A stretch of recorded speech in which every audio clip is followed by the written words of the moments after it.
There are two different Crobots.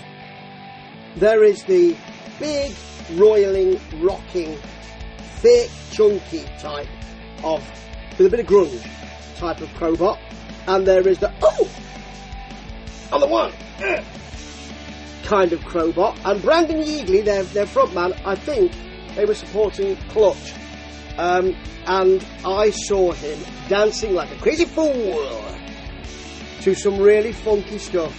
I prefer them funky, and I told Brandon this, and you know, he understands that, but they're not on that kind of tip.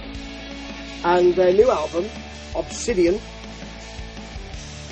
is definitely not funky at all. It has it's set to stun rock with a bit of grunge. It's not all great, but actually I wasn't a fan of this kind of side of Crobot, and I now think I might be, because Obsidian itself is a bit doomy, it's a bit dirty, it drives along, it's got the grunge and stabs of harmony, running into an off-kilter doubled solo. It's a huge opener, it's mucho fun. You've got some more doomy grooving. There is a bit of doomy stuff in here, but with an eye on the radio, some coolness in the chorus, and then it becomes huge. And that the middle of From the Ground is massive as well. It churns around.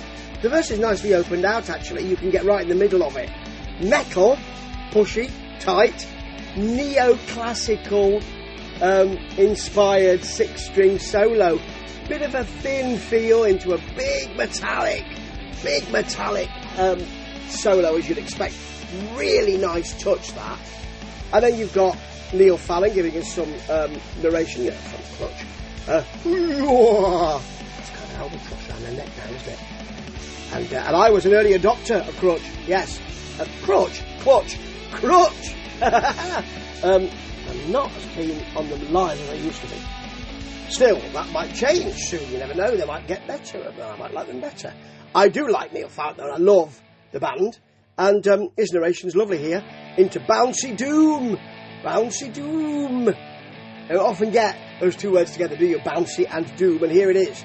So it's got an easy rolling verse, a very accessible chorus. It's called The Flood, and then we've got a rollicking Hand of the Beast, and they finish with an enormous ballad, which should be played on the radio quite a lot.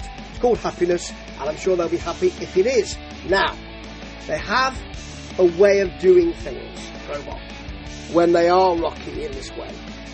They never just doom it up and thicken it up so you can't get into it, and there's no sun in there. There's always melody. There are always big choruses, but they are huge. They are rocking crazily, but they're big choruses that you can hear on rock radio, and you should hear on rock radio, and I presume you will hear it on rock radio. They've got a real talent for this, and it's not just about rock. It's about keeping people happy, and it's about getting on playlists. I have no issue with that if it's done really well. And here, even though it's not funky, it's done extremely well. It might be their best rock album so far, but it ain't their best funk rock album. However, I like it. I like the way they've done it. They have incredible talent. And whether or not they're rocky or funky, I'm along for the ride. Ta-ta.